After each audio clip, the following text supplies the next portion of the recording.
지난달 29일 헌재가 기후위기 대응을 위한 탄소 중립, 녹색성장 기본법에 대한 헌법 불합치 결정을 내렸습니다. 이를 두고 미래가 현재를 이긴 판결이라는 평이 나오고 있는데요.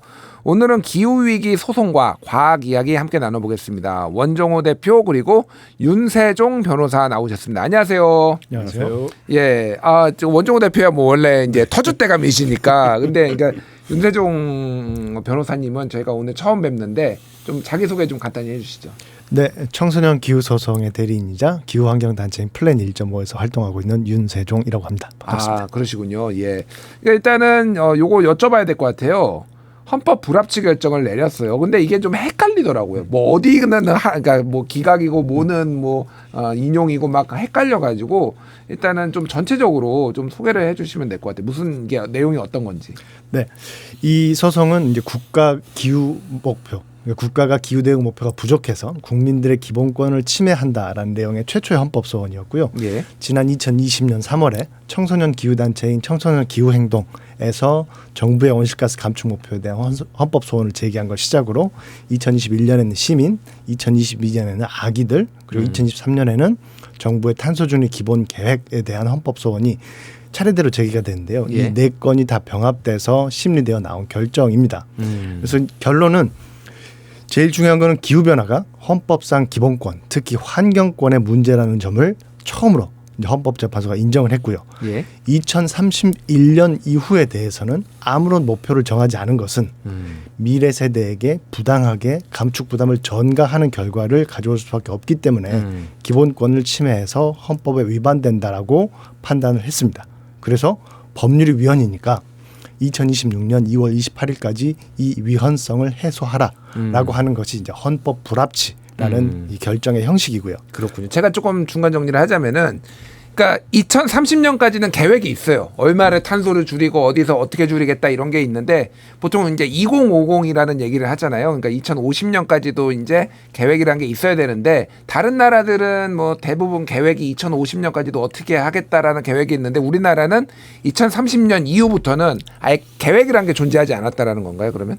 네, 맞습니다. 그렇게 되면 자연스럽게 이 구조적으로 예. 단기적인 이익을 우선시하는 경향성이 발현될 수밖에 없기 때문에 계속해서 단기적으로는 조금 줄이고 나중에 잘하자라는 방식으로 이루어질 것이고 예. 그 결과 미래 세대에게 과중한 부담이 가니까 전체 경로에 대한 대강을 반드시 국회가 법률로 정해야 된다. 그리고 그 경로가 과학과 국제적 책임에 부합해야 된다.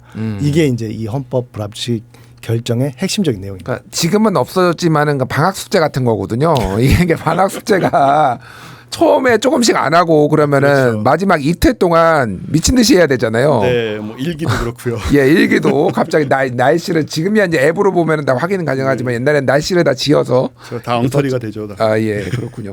원종호 대표님은 이건 좀 어떻게 보셨습니까? 일단 뭐 과학계에서도 걱정이 원체 많은 사안이라서 굉장히 뭐 일단은 긍정적인 상황이라고 보여지고요. 말씀하신 대로 그냥 계획을 대충 세우고 뭐 적당히 하자 이런 식으로 접할 일이 아니기 때문에 예. 이제 법적인 부분들 이런 부분들에 대해서 명확히 해나가는 것들이 지금 딱 필요한 상황이라고 생각됩니다. 그렇군요. 예, 그런 의미를 주셨는데 저게 제가 눈에 띄었던 거는 모두가 다 위헌이한 게 아니라 기각된 게 있어요. 2018년부터 2030년까지 지금보다 탄소를 40% 감축하기로 하는데 이게 이 정도 가지고는 택도 없다 쉽게 얘기를 하면은 이러면서 더 이거를 더 해야 된다라는 건데 이거는 인용이 안 됐습니다. 이거는 어떻게 봐야 돼요? 네, 맞습니다. 이제 2030년 감축 목표 자체에 대해서는 헌법재판소는 위헌이라고 단정할 수 없다라는 결론을 내렸는데요. 우리가 보니까 이 정도면 괜찮다라는 게 아니라 온실가스 감축 목표가 어느 정도 수준이 돼야 되는지를 평가하는 기준이 워낙 많다 보니까 예. 우리가 사법적 판단의 기준으로 삼을 수 있는 누구나 이게 맞습니다라고 합의할 만한 기준이 찾기가 어렵기 때문에 여기에 대해서는 평가하기가 어려워서 위헌이라고는 못하겠다. 그렇지만 그게 최선이라는 의미는 아니다라고 한마디 더 덧붙였습니다. 그만큼 이제 헌법재판소의 특성상 우리가 잘하고 있지 않냐를 판단하는 게 아니라 정말 넘어서는 안 되는 최소한을 지켰냐를 보는 기관이기 때문에 우리가 거기에 대한 판단을 못했다는 것이지 우리가 지금 잘하고 있다는 의미는 아니다라고 한 것이고요. 예. 근데 헌법재판소가 사실 이 결정에서 제시한 더 중요한 거는 앞으로 온실가스 감축 목표는 과학과 국제적 책임에 기반해야 된다라는 원칙을 제시했는데 우리가 31년 이후의 감축 경로를 과학과 책임에 입각해서 세우려고 하다 보면 2030년 목표도 그대로 유지하기 어려울 겁니다. 그것도 강화를 해야 과학에 부합하는 경로가 나올 거라고 저희는 보고 있습니다. 그렇군요. 이게 조금 정부나 죄송합니다. 정부나 기업에서 얘기하는 거는 이런 식으로 탄소 뭐 많이 감축하겠다고 계획만 세우면은 실제 이행이 돼? 이거 뭐 이게 괜히 이제 수치만 올리고 이행도 못하는 거 아니야? 그리고 기업 활동에 굉장히 이게 압박이 된다. 지금 탄소 배출 이거 줄이느라고 굉장히 어려운데 이거 기업 뭐 다 죽으란 거 아니냐? 뭐 쉽게 얘기를 하면 이런 얘기들이 나오고 있어요. 이거에 대해서는 좀 어떻게 보십니까? 맞습니다. 이게 기후변화 대응처럼 사회와 경제 전반에 영향을 미치는 것들은 다양한 권리들의 문제가 될 수 있거든요. 근데 법적 관점에서는 이 충돌한 여러 권리들 중에 뭐가 더 중요한지를 저울질하는 이 형량이 사실 결국 법적 판단의 핵심입니다. 그러려면 기후변화를 막지 못했을 때 우리 사회 경제에게 미치는 영향, 그 피해와 우리가 기후변화 대응을 위해서 노력할 때 드는 부담, 이 두 개를 비교를 해야 될 텐데요. 예. 그렇게 비교해 보면 기후변화에 대응하지 못했을 때 피해가 압도적으로 크죠. 그렇군요. 네. 원종우 대표님은 좀 네. 어떻게 보십니까? 이게 사실 그러니까 수치들은 다 이제 뭐 저는 약간 현란하다는 느낌이 들어요. 외국도 그렇고 굉장히 좀 거창한 수치들을 하고 있는데 네. 다른 나라도 별로 이게 제대로 지금 이거를 지키는 나라가 없기는 하거든요. 예, 그래서 나라마다 차이가 많이 나라마다 나죠. 차이가 좀 많이 나기는 네네. 하는데 뭐 우리나라는 사실상 최악이라고 저는 보고 있고 네. 이 뭐 달성을 못하는 수준으로 보면은 근데 유럽 국가들이나 이런 나라에서도 제대로 지금 지켜지고 있느냐 그러니까 수치만 높게 잡는다고 이게 해결되느냐 뭐 이런 비판들도 있거든요. 그런 비판이 뭐 있을 수밖에 없고요. 그나마 지금 EU 같은 경우에는 상당히 선진적으로 뭐 여러 가지를 진행을 하고 있고, 근데 뭐 아시다시피 미국이라든가 또 그 외에 많은 가스를 특히 많이 배출한 나라들에서 말씀하신 이제 그런 문제들, 뭐 기업 경쟁력이라든가 국가 경쟁력이라든가 이런 부분들을 통해서 굉장히 좀 미흡한 상태에 있어서 이 부분은 지금 우리가 여러 번 뭐 최근에 파리 협약에 이르기까지 몇 번이나 이미 뭐 30년 가까이 계속 이제 진행되어 온 문제임에도 불구하고 아직도 깔끔하게 좀 국제적인 기준이 통용되지 않고 있는 부분들이 있어가지고 그게 좀 과학 쪽에서도 굉장히 답답한 부분이죠.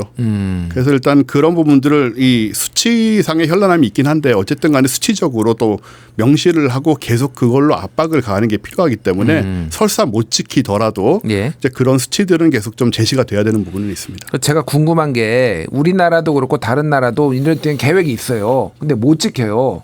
그러면은 국내적으로 페널티가 있는 것인지 그리고 전 세계적으로 그 못 지킨 국가에 대해서 페널티가 있는 것인지 이게 좀 궁금하거든요. 변호사님 어떻습니까?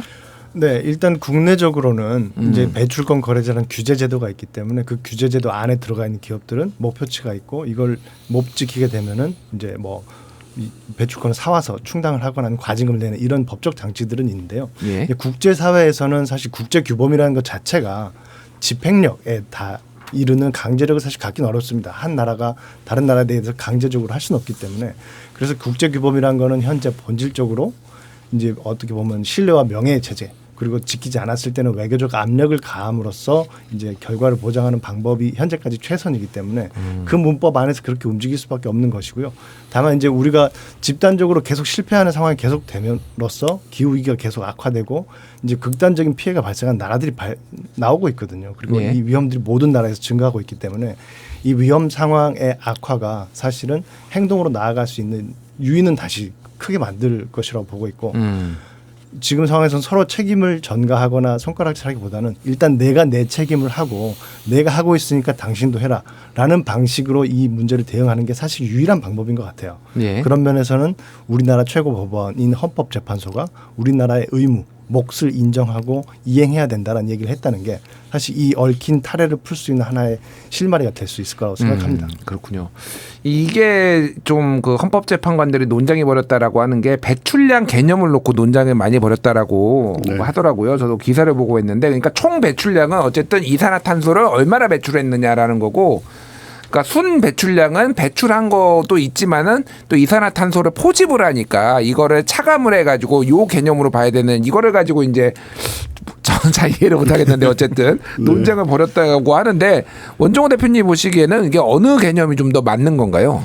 일단 총 배출량은 뭐 인간 활동으로 인해서 나오는 모든 그 온실가스 양을 다 합친 거고 예. 말씀대로 순 배출량은 이 흡수량을 빼낸 건데 이거는 이제 사람이 포집하는 것도 있지만 뭐 산림이라든가 자연적으로 흡수되는 것까지 다 포함하는 겁니다. 아 그렇군요. 그래서 이제 그거를 다 합쳐가지고 뭐 해양이라든가 이런 데서 이제 흡수가 되니까 그런 것들과 인공적인 제거 기술로 제거되는 것까지 다 포함해서 빼면 이제 그게 순배출량이 되는 건데요. 실제로는 이제 순배출량이 기후 변화에 미치는 실질적인 영향을 정확하게 표현하는 거죠. 왜냐하면 이제 그 구체적인 값이 사실은 이게 이제 통용될 수 있는 값이긴 한데. 그래서 많은 나라들이 순배출량 기준으로 또 감축 목표를 설정하고 있고 또 우리가 탄소 중립이라고 말할 때는 이제 순배출량을 제로로 만드는 거. 총 배출량을 제로로 만드는 건 불가능하니까 예. 순 배출량을 제로로 만드는 것을 목표로 하는 건데 이게 좀 어려운 부분은 총 배출량은 사실 직접적으로 측정이 가능하고 계산이 쉽습니다. 그렇겠죠. 이제 예, 그냥 나오는 거 다 더하면 되니까. 사람 한 명이 이산화탄소 얼마 하는지 곱하기 몇 명, 뭐 공장은 뭐 얼마 네네. 이렇게 계산하면 되잖아요. 그렇죠. 그런데 순배출량 같은 경우에는 흡수량 추정이 불확실한 면들이 있고 사람만이 흡수하는 것이 아니기 때문에 인공적으로만 하는 게 아니기 때문에 예. 그래서 계산이 복잡하다는 면이 조금 이제 답답한 부분이 있는 거고요. 그럼에도 불구하고 어쨌든 기본적으로 순배출량을 제로로 만든다 이런 의미이기 때문에 순배출량을 우리가 또 눈여겨봐야 되는 거죠. 그래서 과학기술이 발전하면 발전할수록 더 많이 탄소를 포집할 수 있다 이런 주장들이 조금 나오는 게 아닌가. 그래서 그렇죠. 과학기술이 중요해졌다 이런 말씀을 할 것 같습니다. 예, 김준일의 뉴스공감 오늘의 공감 칼럼 지금 기후위기 소송 그리고 탄소 배출 그리고 배출량에 대해서 우리가 얘기를 나눴는데 본 방송에서 마지막에 얘기를 했던 게 이게 총 배출량이냐 온실가스 총 배출량이냐 순 배출량이냐 이걸 가지고 논쟁이 벌어졌다. 헌법재판관들 중에서도 9명 중에 5명은 순 배출량으로 해야 된다. 4명은 총 배출량으로 해야 된다. 그러니까 총 배출량은 그냥 다 탄소 나오는 양을 다 더하면 되는 거고 순 배출량은 총 배출량에서 탄소를 얼마나 포집을 해가지고 이제 그 실질적으로 그 계산해봐야 된다 해야 된다는 건데 순 배출량이 이겼네요. 어쨌든. 뭐 이겼다고 봐야 되는 건가요? 사실 정확하게 말하면 이겼다고 하려면 이제 위헌이 돼야 되는데 과반수의 재판관들은 순배출량이 맞다라고 생각했는데 5분이었기 때문에 사실 예. 위헌까지는 되지 않았는데요. 근데 이게 문제가 됐던 이유가 그렇군요. 순배출량이 사실 숲을 감안한 거라서 양이 조금 더 작습니다. 예, 그러니까 정부가 예. 시작점인 2018년은 총배출량으로 하고 2030년은 순배출량으로 해서 그렇게 보니까 우리가 40%를 줄인다 이렇게 얘기를 한 거예요. 아, 근데 그래요? 그러려면 2018년은 우리가 숲이 하나도 없다가 예. 2030년에 숲이 생겼으면 말이 됩니다. 근데 그게 아니라 통계상으로만 2018년은 마치 우리나라 숲이 전혀 없는 것처럼 취급한 게 되니까 사실은 이게 눈속임에 가까운 거 아니냐. 그게 이제 문제가 됐던 거죠. 그거는 전 처음 들었어요. 아, 그런 약간의 어떻게 보면 꼼수가 있었군요. 맞습니다. 실제로 노력이 아닌데 예. 노력한 것처럼 되고 그렇게 해서 감축률이 높아지니까 많은 노력한 것처럼 보이는 거. 이건 좀 잘못됐다라고 과반수의 헌법재판관들이 지적을 한 것이죠. 그렇군요. 근데 이게 6명이 된 건 아니기 때문에 9명 중에 6명 3분의 2가 돼야 되니까 결국은 이게 위헌이 난 건 아니지만 어쨌든 문제를 좀 심각하게 봤다라는 건데 자, 어쨌든 숲을 우리가 이제 또 나무 심고 지금부터라도 열심히 해가지고 하는 방법도 있기는 하지만은 일단은 기술이 저는 궁금해요. 탄소 포집 기술, 뭐 바다도 엄청나게 탄소를 또 이렇게 가지고 있다. 뭐 해초류가 또 뭐 탄소를 뭐 이렇게 품을 수 있다. 막 이런 별 얘기들이 많은 얘기들이 나오는데 어떤 게 있는지 좀 소개 좀 해주시죠. 뭐 여러 가지 방법이 있는데요. 일단은 여기에 접근하는 방식은 포집한 다음에 저장을 하거나 아니면 전환을 하는 겁니다. 예. 근데 이제 포집이랑 저장해서 뭐 포집 및 저장해서 CCS라고 부르고 포집 및 활용해서 CCU라고 이제 분리를 해서 얘기를 하는데요. 일단 포집은 화력발전소나 공장에서 나오는 CO2를 그냥 정말로 포집을 하는 겁니다. 그 가스를 포집을 해서 이거를 뭐 압축하거나 그래서 지하에다 혹은 해저에다가 장기간 저장한다. 마치 우리 폐기물 하듯이 예. 그런 식으로 저장한다는 그런 개념인데 잘 활용하면 굉장히 큰 효과를 볼 수도 있습니다. 근데 비용이 많이 들고요. 네. 그다음에 저장한 것이 역시 핵 폐기물과 마찬가지로 저장한 것이 만약에 분출돼 나오는 상황이 벌어지면 어마어마한 연기 CO2가 한순간에 또 공기 중에 나올 수가 있고요. 그 근처에 있는 사람은 질식해서 죽을 수도 있겠네. 만약에 사고 나면은 뭐 탄소가 계속 나오, 이산화탄소가 계속 나오니까. 예, 이산화탄소는 실제로 이제 공기적인 밀도가 높아지면 질식을 유발하기 때문에 극단적인 경우에는 예. 뭐 그런 위험성도 있을 수가 있죠. 그런 문제가 있고 활용의 경우에는 이제 CO2를 포집을 하지만 이거를 유용한 물질로 바꾸는 거죠. 예를 들어서 뭐 탄산음료에 쓴다거나 드라이 아이스를 만든다거나 뭐 플라스틱 원료 같은 거로 활용을 하는 이런 방식인데 현재로서는 그 활용 부분이 좀 제한적입니다. 그래서 지금 완성된 어떤 부분이라고 하기는 둘 다 마찬가지지만은 네. 아직 완전히 완성된 영역이라 하기는 조금 부족함이 있어서 빨리빨리 좀 개발을 해내야 되는 부분이 있고요.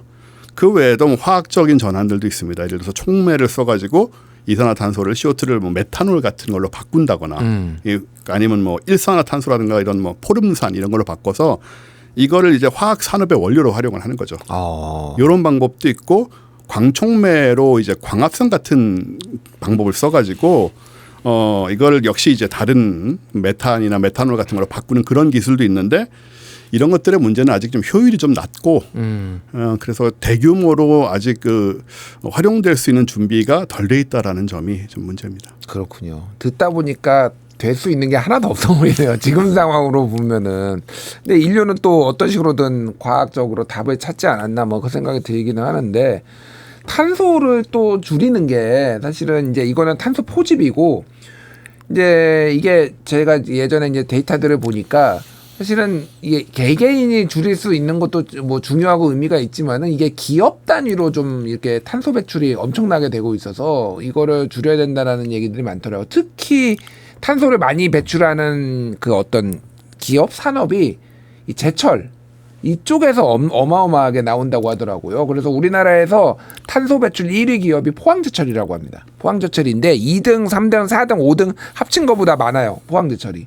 그러니까 이런 거에 대한 해법을 좀 찾아야 되지 않을까 그런 생각이 드는데 기업들은 또 그러면은 야 철광석 녹이는데 그러면은 그 코르크 같은 게 그게 탄소 덩어리인데 그거 안 쓰란 말이야? 어떻게 하라고? 기업 경쟁력 어떻게 하라고? 뭐 이런 얘기도 나오고 있고 변호사님은 좀 어떻게 보십니까 이런 딜레마를? 네, 지금 이제 우리 경제의 100%를 완전 탄소 중립으로 만들 수 있는 기술을 다 갖고 있냐? 그럼 아직 그렇지 않습니다.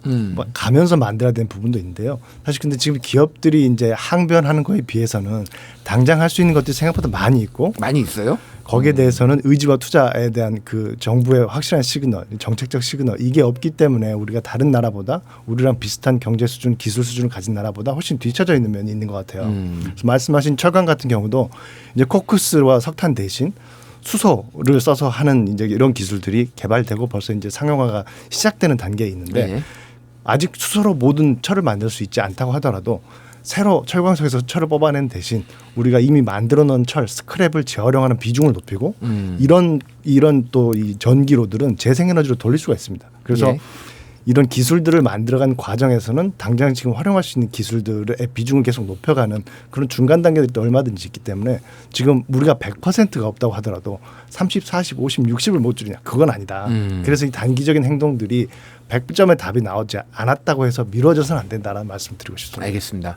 경제 문제로 조금만 여쭤보면은 이제 유럽에서 탄소 국경세 소위 말하는 이제 뭐 이름이 공식 명칭이 탄소 국경세는 아니지만은 편의상 그렇게 부르는데 이게 탄소를 많이 배출한 제품에 대해서는 일종의 이제 과세 이제 세금을 그렇죠. 매기겠다 이제 뭐라고 해야 되나 통관할 때 이제 세금을 매기겠다라는 건데 왜냐하면 유럽에서는 이만큼 노력을 해가지고 그만큼 비용이 더 발생했는데 다른 나라들은 탄소 줄이겠다고 노력 안 하고 그만큼 가격 경쟁력이 생겼으니까 그 차액을 보전하겠다라는 뭐 이런 개념인 것 같은데 이거가 현실화되면은 우리나라 기업에 좀 타격이 있을까요? 어떻게 보십니까? 어느 분이 대답해 주시겠습니까? 뭐 좀 얘기해 볼까요 제가? 예, 원종훈 대표님. 예. 예, 사실 이게 좀 예민한 부분이라 결국은 기업들이 빨리 투자를 하자는 문제가 크게 될 수 있는데 이게 말씀하신 게 이제 탄소 국경 조정 제도라는 거죠. 예. CBAM이라고 하는. 근데 지금 우리나라에서는 그 배출권 그 톤당 가격 탄소 배출 가격이 9,700원인데 EU에서는 6만 원, 7만 원까지 나갑니다. 그러니까 그러니까 이 부분이 해결이 안 되면 이제 말씀하신 대로 EU로 우리가 뭘 수출을 할 때 예. 이 해당되는 탄소 국경 조정제도에 해당되는 뭐 철강, 알루미늄, 수소 뭐 등등이 있는데요. 이런 제품들의 이 차액을 내야 됩니다. 그러니까 어마어마한 금액이 되기 때문에 어차피 그때 기업들이 더 큰 문제에 빠질 수 있고 그래서 차라리 빨리 이 부분을 현실화해서 그 차익을 줄이거나 없애는 노력이 필요하고요. 그러려면 지금 배출권 거래제 이 부분들을 다 좀 개선을 해야 되는 예. 그런 상황이기 때문에 좀 심각하게 볼 필요가 있죠. 그렇군요. 그러니까 어쨌든 이게 탄소 배출이 단순히 기업의 활동을 저해하는 게 아니라 생존을 위해서라도 지금 기업들도 국가적 정책적으로도 탄소 배출을 조금 감축하는 게 필요하지 않나 이런 말씀을 해주셨습니다. 자, 마지막으로 저는 솔직히 굉장히 비관론자라서 결국은 이거 감축 다 못하고 인류 망할 수도 있겠다. 뭐 이런 물론 제가 그때까지 살아있지는 않지만은 나중에 우리 후손들이 망할 수도 있겠다 이런 생각을 하는데 두 분은 어떻게 생각하시는지 좀 궁금합니다. 좀 제가 너무 디스토피아적 이런 세계관을 가진 건지 어떤지 모르겠어요. 변호사님은 좀 어떻게 보세요? 지금 전망은 좋지 않죠. 근데 어차피 다 예측이기 때문에 이 예측도 하나의 시나리오가 아닙니다. 이 시나리오가 굉장히 다양한 시나리오가 있고 이 시나리오를 선택하는 거는 순수하게 앞으로 어떻게 할 것이냐의 의지이거든요. 예. 그래서 이제 이런 헌법재판소 결정 같은 것들이 한번 나왔을 때 사회적인 합의의 수준, 사회적인 인식도가 올라가고 또 그럼 거기 바탕에서 우리가 또 이제 힘을 만들어 나가는 것이기 때문에 정말 이 기후 변화에 관한 어떤 미래가 닥칠지는 정말 우리의 선택에 달려 있고 그 선택을 만드는 거는 다 우리 개개인, 우리 사회의 몫이니까 이제 이거는 예측의 문제가 아니라 의지와 선택의 문제다. 이렇게 말씀드리고 싶습니다. 의지와 선택의 문제다. 네. 원종호 대표님은 어떻게 보십니까? 망할까요, 안 망할까요? 일단 큰 틀에서 동의하고요. 예. 근데 과학계에서는 이제 지금 갖고 있는 문제의식이 그 에너지 문제를 대체 에너지 부분을 빨리 개발해내야 된다는 이제 문제 지금 많이 생겨 있죠. 예. 그래서 뭐 핵융합이라든가 이런 것도 시작해가지고 물론 시간이 걸리지만 그거는 그 외에도 지금 문제는 이제 재생에너지 같은 경우에 뭐 효율이 떨어지는 부분 그리고 그 에너지를 저장하는 부분에 있어서의 좀 한계 이런 것들이 구체적으로 계속 지적이 되고 있어서 간헐성 문제 뭐 이런 것들 네 그런 부분들입니다. 예. 이제 이렇게 전기 같은 경우에 좀 지속적으로 공급이 되는데 풍력 같은 경우에 바람이 불어야 돌아가니까 뭐 이런 부분들을 이제 해결하는 문제들이 항상 이제 지적이 되어 왔지만 여하튼 정책이라든가 법적인 부분들 제도적인 부분들과 함께 제가 보기에는 과학계가 조금 더 열심히 뛰어주면 지금 1.5도 뭐 파리 협정 이 부분이 사실은 관건이긴 한데 적어도 우리가 멸망하는 것은 막을 수 있지 않을까. 예. 예. 다만 거기까지 우리가 얼마나 큰 대가를 치러야 되느냐 이 부분이 이제 문제인 것 같습니다. 알겠습니다. 오늘은 두 분과 함께 기후위기 소송 그리고 인류의 미래에 대해서 이야기를 나눠봤습니다. 예, 두 분 감사합니다. 감사합니다. 감사합니다.